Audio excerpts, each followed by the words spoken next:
दोस्तों, महात्मा बुद्ध कहते थे कि मानव शरीर स्वास्थ्य का रहस्य है। इसीलिए अतीत पर शोक मत करो, भविष्य की चिंता मत करो। बुद्धिमानी तो यही है कि आप ईमानदारी से अपने वर्तमान में जिएं। लेकिन हम में से अधिकांश लोग वर्तमान में जीना नहीं जानते, क्योंकि वो जीना ही नहीं चाहते। उन्हें तो अपने बीते हुए कल की चिंता करनी है, आने वाले भविष्य की चिंता करनी है। और यदि आप वर्तमान में जी सकते हैं तो कोशिश करके देख लो, आपका मन और आपका शरीर पूरी तरह से स्वस्थ हो जाएगा। एक बार जब आप वर्तमान में जीने लगते हैं तो ना ही आपको अतीत के बीतने का दुख होता है और ना ही आने वाले भविष्य की कोई चिंता रह जाती है, बल्कि वर्तमान में चलने वाली आपके सांसें भी आपको वह आनंद देगी जो आज से पहले आपने कभी भी अनुभव नहीं किया होगा। दोस्तों, आज की ये कहानी हमें कुछ ऐसा ज्ञान देने वाली है जिसे पूरा सुन लेने के बाद आप अपने भूतकाल और अपने भविष्य काल को कहीं पीछे छोड़कर वर्तमान में जीना सीख जाएंगे। तो ये कहानी शुरू होती है एक व्यक्ति से। वो व्यक्ति अपने जीवन में बहुत दुखी था, बहुत परेशान था। वह एक पहाड़ की चट्टान पर बैठकर रो रहा था, बिलख रहा था। तभी वहाँ से एक बौद्ध भिक्षु गुजर रहे थे। उसे रोता देख वो बौद्ध भिक्षु उस व्यक्ति के पास गए और उससे कहने लगे, क्या तुम यहाँ से कूदकर अपनी जान देने की सोच रहे हो? वो व्यक्ति कहता है, आपने बिल्कुल सही जाना, लेकिन आपको इससे क्या फ़र्क पड़ता है? ये मेरा जीवन है, मैं इसके साथ जो चाहूँ वो करूँ। तभी वो बौद्ध भिक्षु उस व्यक्ति से कहते हैं, तो फिर अभी तक बैठकर रो क्यों रहे हो? अगर तुम्हें अपनी जान लेनी ही है तो यहाँ बैठकर रोने से क्या फ़ायदा? इस बात को सुनकर वो व्यक्ति थोड़ा सा क्रोधित हो जाता है और उस बौद्ध भिक्षु से कहता है, देखिए महाराज, मैं यहाँ पर जो करने आया हूँ वो तो मैं करूँगा ही, लेकिन आपको इसमें दखल अंदाजी करने की कोई ज़रूरत नहीं। इतना कहते ही वो व्यक्ति फूट फूट कर रोने लगता है। तभी वो बौद्ध भिक्षु उससे कहते हैं, अच्छा ये बताओ, क्या तुम सब कुछ छोड़ आए हो या फिर अपने साथ कुछ लाए हो? तभी वो व्यक्ति बौद्ध भिक्षु को जवाब देते हुए कहता है, हे गुरुदेव, मैं सब कुछ छोड़ आया हूँ। मेरे पास अब कुछ नहीं है और ना ही मेरे पास इस वक्त कुछ खोने के लिए बचा है, तो फिर भला मैं जी कर क्या करूँगा? ये सुन वो बौद्ध भिक्षु उस व्यक्ति से कहते हैं, यदि ऐसा है तो तुम अपने सिर पर ये बोझ लिए हुए क्यों धो रहे हो? बौद्ध भिक्षु की ये बात सुनकर थोड़ा सा आश्चर्यचकित हो जाता है और उन बौद्ध भिक्षु से कहता है, हे गुरुवर, मैं कौन सा बोझ लिए धो रहा हूँ? मेरे हाथ खाली हैं और मेरे पास कुछ भी नहीं है। तभी वो बौद्ध भिक्षु कहते हैं, तुम्हारी सांसें भी ठीक से नहीं चल रही है। तुम आए तो हो यहाँ दुनिया छोड़ने और फूट फूट कर रोए भी जा रहे हो। एक खाली इंसान कभी भी ऐसा नहीं करता। जो कंगाल हो चुका हो, जिसके पास और कुछ ना बचा हो, वो भला क्यों रोएगा? ये सुन वो व्यक्ति और भी क्रोधित हो जाता है और उस बौद्ध भिक्षु से कहता है, आपको इससे क्या मतलब? तभी वो बौद्ध भिक्षु उस व्यक्ति से कहते हैं, क्या तुमने कभी अपने अंतर की ओर झांकने की कोशिश की है? तुमने कितना बोझ उठाया हुआ है? तुम अपने जीवन में कितना कुछ बोझ लेकर अपने इन दो कंधों पर धो रहे हो? इन सभी बोझों को कब तक धोओगे? इन बोझों को यहीं पर उतार दो और थोड़ा सा हल्का हो जाओ। कब तक इन बोझों के तले दबे रहोगे? जैसे ही उस व्यक्ति ने उस बौद्ध भिक्षु के मुंह से ये सारी बातें सुनी, वो तुरंत ही उनके चरणों में गिर पड़ा और उनसे हाथ जोड़कर कहने लगा, हे गुरुदेव, अभी तक मुझे कोई नहीं समझ पाया था। यहाँ से कई लोग आए और गुजर गए, लेकिन किसी ने भी मुझसे ये सब नहीं कहा। आपने तो मेरे मन की बात पढ़ ली, यहाँ तक कि मेरे घरवाले भी मुझे नहीं समझ पाए, लेकिन आपने एक बार में ही मुझे पूरी तरह से जान लिया है। आगे वो व्यक्ति बौद्ध भिक्षु से कहता है, क्या आप मेरी इस समस्या का समाधान कर सकते हैं? बौद्ध भिक्षु कहते हैं, कहाँ है समस्या? वो व्यक्ति कहता है, मेरे घर पर है, आप मेरे साथ चलिए। वो बौद्ध भिक्षु उस व्यक्ति से कहते हैं, नहीं, समस्या तुम्हारे घर पर नहीं है। वो व्यक्ति कहता है, नहीं नहीं गुरुदेव, समस्या मेरे घर पर ही है। आप एक बार मेरे साथ चलकर तो देखिए। वो बौद्ध भिक्षु उस व्यक्ति को समझाते हुए कहते हैं, समस्या तुम्हारे घर पर नहीं, तुम्हारे भीतर है। क्या तुमने कभी अपने भीतर झांकने की कोशिश की है? सारी समस्याएं तुम्हारे भीतर है। जब तक तुम उसका समाधान नहीं करोगे तो तुम्हें हर जगह हर समय समस्या ही दिखेगी। और यदि समस्या तुम्हारे घर पर है तो तुम इस पहाड़ की चोटी पर क्या कर रहे हो? तुम तो कह रहे थे कि तुमने पीछे सब कुछ छोड़ दिया है, अपना घर, अपने परिवार, अपने सगे संबंधी, और यदि तुमने ये सारी चीज़ें छोड़ ही दी हैं तो तुम्हारी समस्या भी वहीं पर छूट गई है। फिर तुम भला इतने परेशान क्यों हो? उस बौद्ध भिक्षु के मुंह से ये सारी बातें सुनकर वो व्यक्ति कहता है, हे गुरुवर, आप सही कहते हैं, मैं आपकी बातों को समझ पा रहा हूँ। कमी तो मेरे ही अंदर है, मैं किसी काम का नहीं हूँ। मैं जब भी कोई काम करने जाता हूँ तो सब बिगाड़ देता हूँ। मेरे हाथों सारे काम गड़बड़ हो जाते हैं। मैंने आज तक कोई भी काम ढंग का नहीं किया। मेरी तो किस्मत ही खराब है। उस व्यक्ति के मुख से ये सारी बातें सुनकर बौद्ध भिक्षु मुस्कुराने लगे और उस व्यक्ति से कहा, अच्छा, तुम्हें लगता है कि तुम्हारी किस्मत खराब है, तो मुझे ये बताओ क्या खराबी है तुम्हारे किस्मत में? तभी वो व्यक्ति उस बौद्ध भिक्षु से कहता है, हे गुरुवर, मुझे व्यापार करना था और व्यापार करने के लिए मुझे धन की आवश्यकता थी। इसीलिए मैंने अपने परिवार से थोड़ा सा धन लिया और उसी धन से मैंने अच्छा सा व्यापार खड़ा किया। लेकिन गुरुवर, मेरा व्यापार ज़्यादा दिन तक नहीं चल सका। शुरू में मेरे परिवार वालों ने मेरा पूरा साथ दिया और तब तक सब कुछ ठीक भी चल रहा था। लेकिन धीरे धीरे मुझे मेरे व्यापार में नुकसान होने लगा और ये सब देख मेरे परिवार वाले मुझसे नाराज़ हो गए और मुझसे दूर चले गए। मैं तो चाहता था कि मैं अच्छा व्यापार करूं, अच्छा धन कमाऊं, ताकि मैं अपने परिवार को अच्छे से संभाल सकूं, उन्हें वो हर सुख सुविधा दे सकूं जिनकी उन्हें आवश्यकता है। मैं तो सब उन्हीं के लिए कर रहा था, लेकिन वो लोग मुझे समझ नहीं पाए और मुझे ही इसका जिम्मेदार ठहराते हैं। और मुझे भी यही लगता है कि मैंने गलत किया, क्योंकि मेरा भी एक मित्र है, उसने मेरे साथ ही व्यापार शुरू किया था, लेकिन उसका देखो, उसका व्यापार बहुत अच्छा चल रहा है। मेरा मित्र जब भी मेरे घर आता है तो अपने अच्छे व्यापार की बातें अवश्य बताता है। वो हमेशा ये कहता रहता है कि किस तरह से उसने अपने दम पर व्यापार को खड़ा किया है और उसे चलाने में भी वह सक्षम है। किस तरह से उसने जी तोड़ मेहनत की और अपने व्यापार को उन ऊंचाइयों तक ले गया। ये सब सुन मेरे परिवार वाले भी मुझसे कहते हैं, देख, वो तेरा मित्र है, उसने अपने व्यापार को कहाँ से कहाँ ले गया, और तूने तो हमारी जमा की हुई पूंजी भी गवा दी, हमारा नुकसान करा दिया। मेरे परिवार वाले मुझसे हमेशा यही कहते रहते हैं कि तेरे बस का कुछ नहीं। इन तानों को सुन सुनकर मैं बड़ा परेशान हो चुका था। इसीलिए मैंने कर्जे लिए और नया व्यापार खड़ा किया, लेकिन वहाँ पर भी मुझे मुंह की खानी पड़ी और मेरा व्यापार पूरी तरह से चौपट हो गया। अब तो हालत यहाँ तक आ चुकी है कि मेरा घर भी अब गिरवी पड़ा हुआ है। अब आप ही बताइए गुरुवर, मैं क्या करूं? तभी वो बौद्ध भिक्षु उस व्यक्ति से कहते हैं, अच्छा, तुम्हें ये पता है कि तुम्हारा मित्र तुम्हारे पास क्यों आता था? तभी वो व्यक्ति कहता है, हाँ, मुझे अच्छी तरह से पता है। वो मुझे मेरे घर वालों के सामने नीचा दिखाने के लिए आता था, मेरी बुराई करने आता था। वह ये जताने आता था कि वो मुझसे व्यापार में कई गुना आगे है, श्रेष्ठ है। वह चाहता है कि मैं उसकी सफलता देखकर दुखी रहूं, तड़पता रहूं और परेशान रहूं। तभी वो बौद्ध भिक्षु उस व्यक्ति से कहते हैं, क्या तुम उसके व्यापार को देखकर सच में दुखी रहते थे? वो व्यक्ति कहता है, हाँ, इतना अच्छा व्यापार उसने खड़ा किया है और मेरा व्यापार चौपट हो गया, तो ये देखकर मुझे तो दुख होगा ही ना गुरुवर, मुझे तो जलन होगी ही। तभी वो बौद्ध भिक्षु उस व्यक्ति से कहते हैं, तुम्हें दुख किस बात का था, अपनी असफलता का या फिर अपने दोस्त की सफलता का?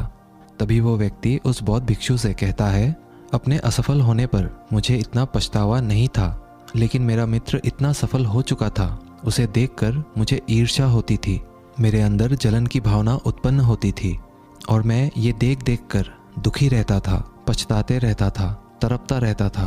तभी वो बौद्ध भिक्षु उस व्यक्ति से कहते हैं, इसका अर्थ तो ये हुआ, अगर तुम्हारा मित्र भी असफल हो जाए तो तुम्हें खुशी होगी।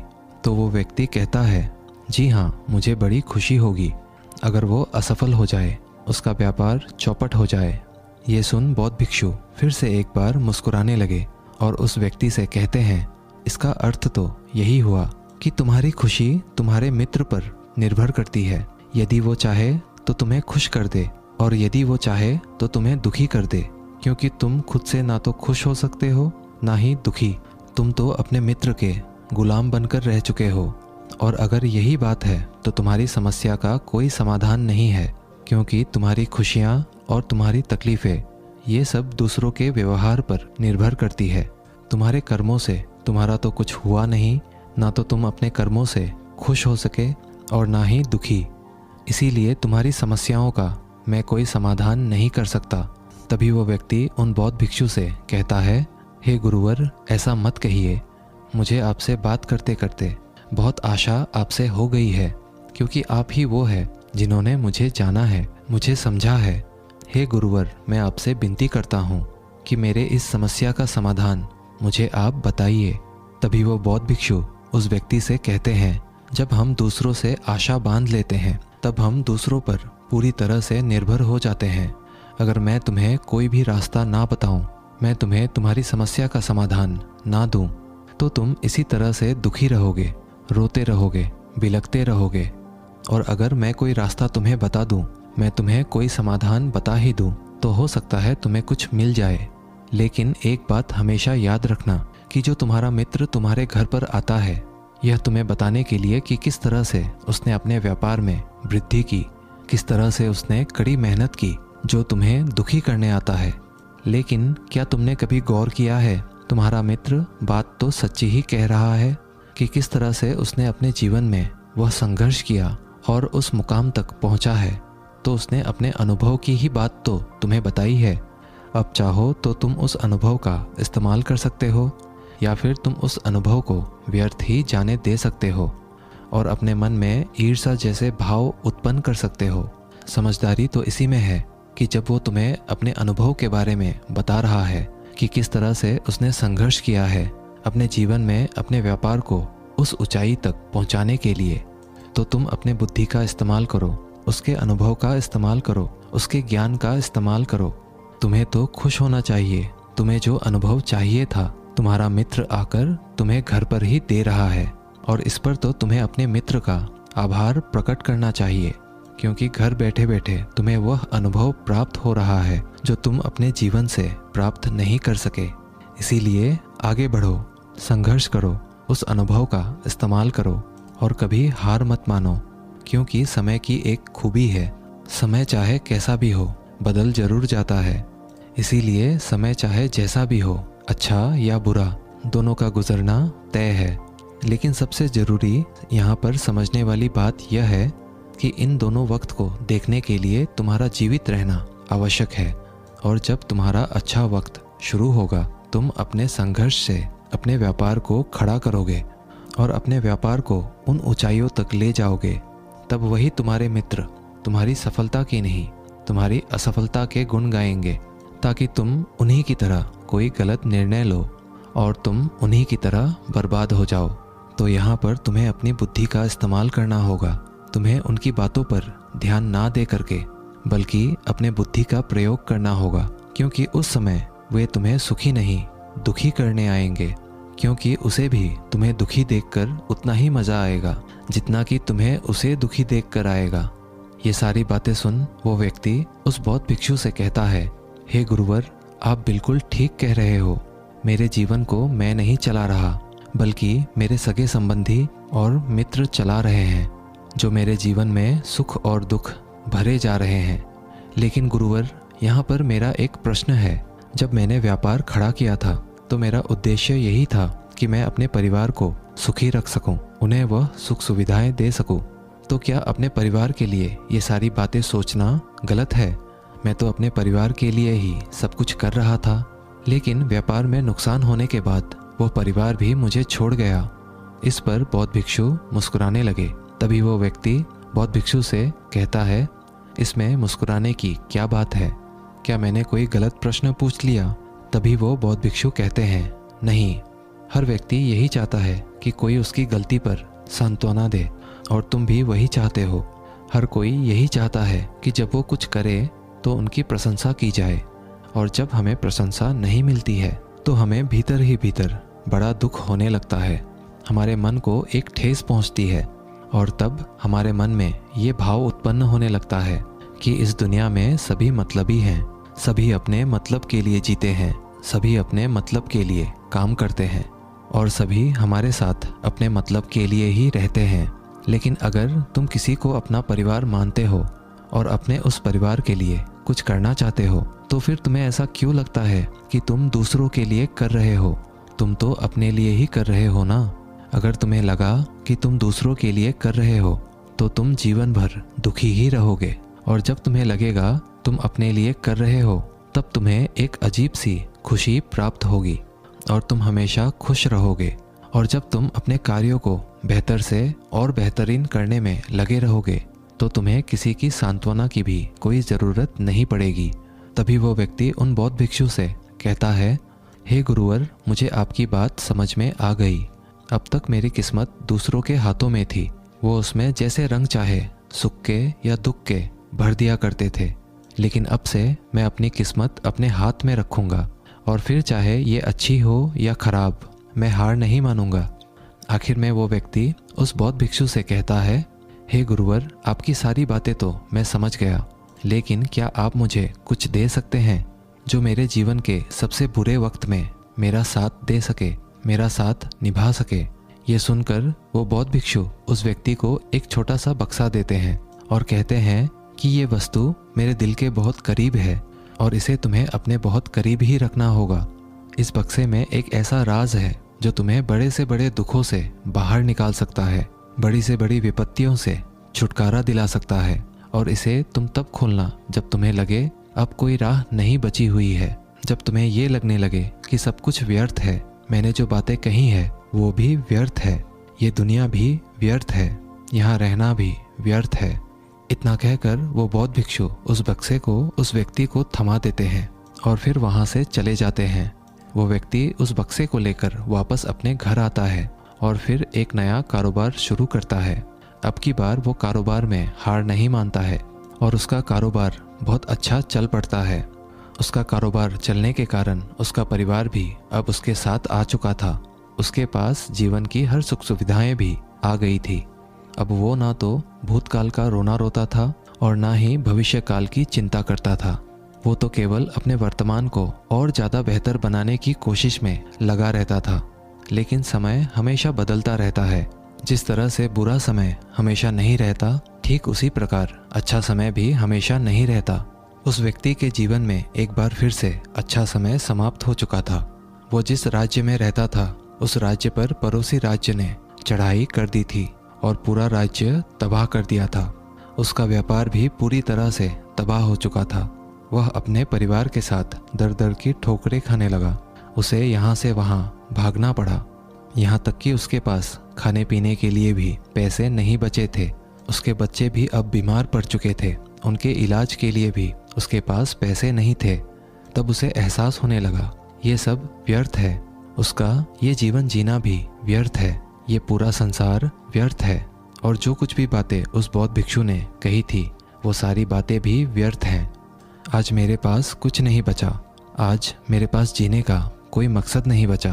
वो व्यक्ति अंदर से पूरी तरह निराश हो चुका था, अंदर से पूरी तरह से टूट चुका था। वो व्यक्ति ये सब सोच ही रहा था, तभी उसकी नज़र उस बक्से पर पड़ी जो उसे उस बौद्ध भिक्षु ने दिया था। फिर उस व्यक्ति ने उस बक्से को खोला।